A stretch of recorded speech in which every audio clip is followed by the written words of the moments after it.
then he won't be on the board. I don't think you can judge people on other people.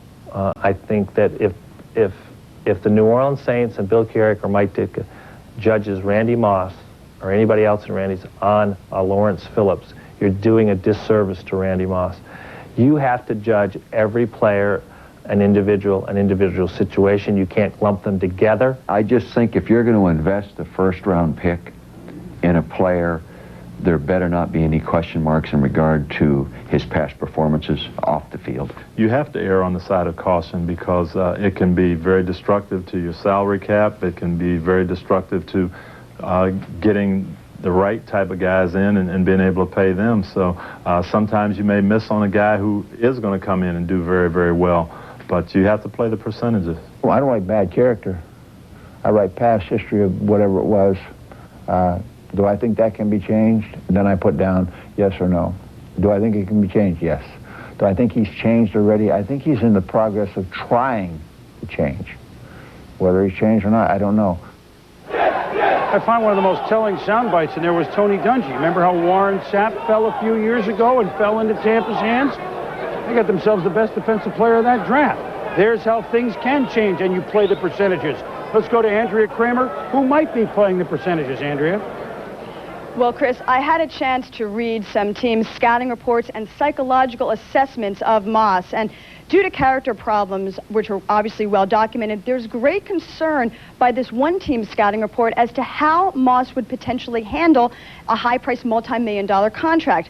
Now, the scouting report also detailed how the lack of discipline was affecting his work habits. One scout questioned his ability to lead or if he would accept criticism, and one scout went so far as to say that to the best of their knowledge, Moss had not even been really yelled at by anybody at Marshall, so how would he respond to that type of discipline once he got into the pros?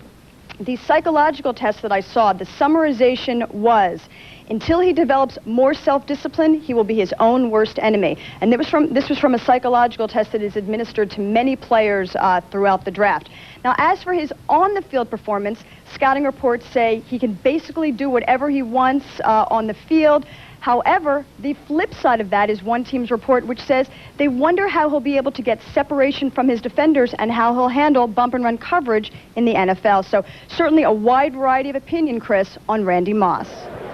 No question, Andrea. There is a wide variety of opinion, and someone who is dialed in right now is our Linda Cohn. In West Virginia, spent yesterday with many of the officials at the Thundering Herd of Marshall, for whom Randy Moss starred and led them to the Conquest Bowl last year, and of course the playoffs the year before in Division I AA, and is now in Charleston, West Virginia right now, and is at the location where Randy Moss is. And what's the feeling there, Linda? Are they excited? Are they nervous? Do you have a feel on the situation?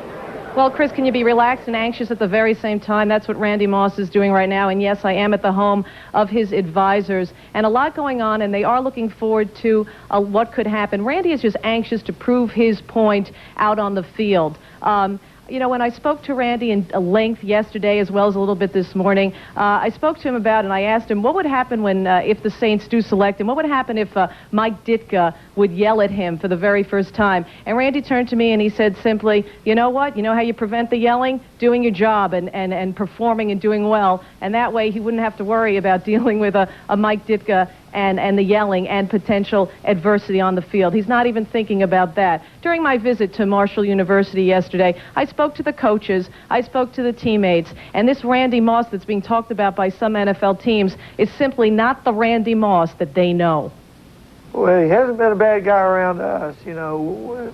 He's been here 2 years and he's done everything we've asked him to do. He's adhered to our very strict rules we have for our football team. He's made every practice. He's not had a crossword with a coach. It's amazing to see how much people base on perception, and they make their points of view and their opinions before they even meet a person, before they even get to know the person. And when you do that, you can totally get somebody wrong and be mistaken. And I think a lot of people are mistaken about Randy. All I can say is I just think his actions just speak for themselves. The team, it's a lot. Like a couple of years ago, Michael Jordan didn't get picked first, but now everybody regrets it. And I think that's going to be the same thing that happens with Randy. We know Randy can outrun anybody, but can he outrun his past? No, he can't. And his past is in the past, and I think his future is spotless. Randy has matured a lot. I think they're piling on. I mean, they're just rehashing old things. When Randy faces adversity in the NFL for the very first time, how do you think he's going to react? I think adversity, it might slow him down a lot, but it'll never stop him. Just because he never lets it stop him. He might get down a little bit, and he came through all the adversity through negative things in the media, but he's still pumping, he's still going as hard as he can. I think he's totally made a 100% change. He's totally turned things around, and he's done great things for us here at Marshall. And whoever picks him in the NFL draft will be very lucky to have him on his team. Whoever gets him, I guarantee you, will be doing somersaults. One more note, another psychological evaluation that was given to and made available to the Bears, Dolphins, and Saints by a New Orleans psychiatrist said, in summary, this young man, under the right system, should adjust quickly and respond positively in a most consistent manner. So it's not all negative, at least from the psychological standpoint, for Randy Moss. Chris? All right, Linda, thank you. We'll check in with you often. Of course, we were watching the clips there, and, you know, in that Motor City Bowl, I called it Car Quest, but I got the autos mixed up. You know, 6 for 173. 6'5" to run like that now. On field, no question. Well, I think he still needs to work at wide receiver, great physical and athletic ability, Chris, but I think teams have to have a philosophy about off-the-field concerns. Either you look at that strongly, or, as Bill Kuharich of the Saints said, you analyze each player individually. I really think, looking back a couple years, had Lawrence Phillips gained 1,500 yards, Randy Moss would have been a top 5 pick. Well, the clock has run down on the New Orleans Saints. Let's get their selection.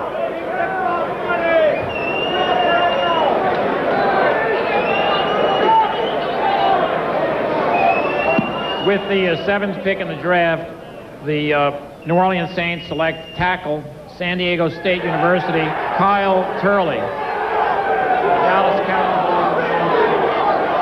Well, I hate to say it, we're going birdie par. I mean, it's kind of gone right down the list so far. Here's a young man coached by one of the best, Ed White. No question. I think Ed White did a tremendous job with Kyle Turley. You see the strength there, a dominator at times, very good run blocker. Remember, he came out of San Diego State program, Ted Toner, with that wide-open pro-style attack. So he's a lineman who can also run block as well as pass block. So he's going to come into the league ready to play. And I think when you look at Kyle Turley, very active, gets down the field, sustains, always looking for somebody to take out of the play and advance that runner down the field. And I think when you look at Kyle Turley, there you go, Chris. That's Kyle Turley. Yeah, wow.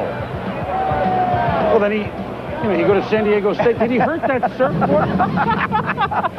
I thought you'd like that one, Chris. Hanging 10? and now he's going to press iron, Joe. He's going to hang a lot of 10s. I'll tell you, he's going to join a lot of offensive linemen where he gets a chance to hang a lot of 10s. Chris Nioli, remember, was the first pick last year. He fits right in.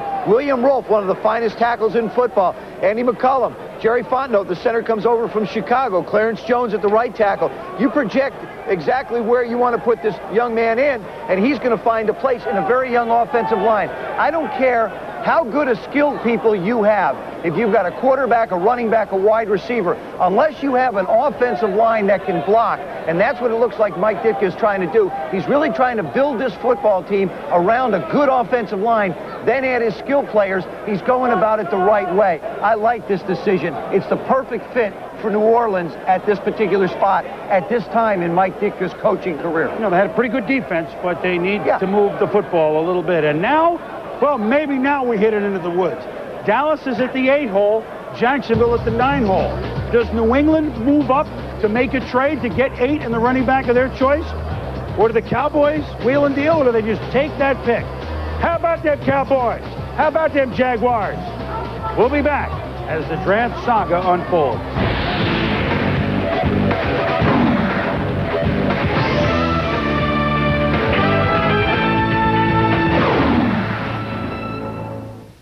Okay, I'll be back on Tuesday. The number's on the fridge. I color-coded all your meals so you won't be confused. The blue one is a beef dish. B is for beef. The pink one's a pork dish. P is for pork. You get the idea. The green one is for vegetables. It should be violet for vegetables. But I thought you might see violet but seeing purple and interpret pork, which would defeat the whole purpose of convenient color coding altogether. 4 minutes on high, stir halfway. Bye, guys. So what do you guys want for dinner, blue or pink? Did somebody say McDonald's? I hope Mom color-coded breakfast, too. She gave you life. She gave you her laugh. gave you confidence. She gave and gave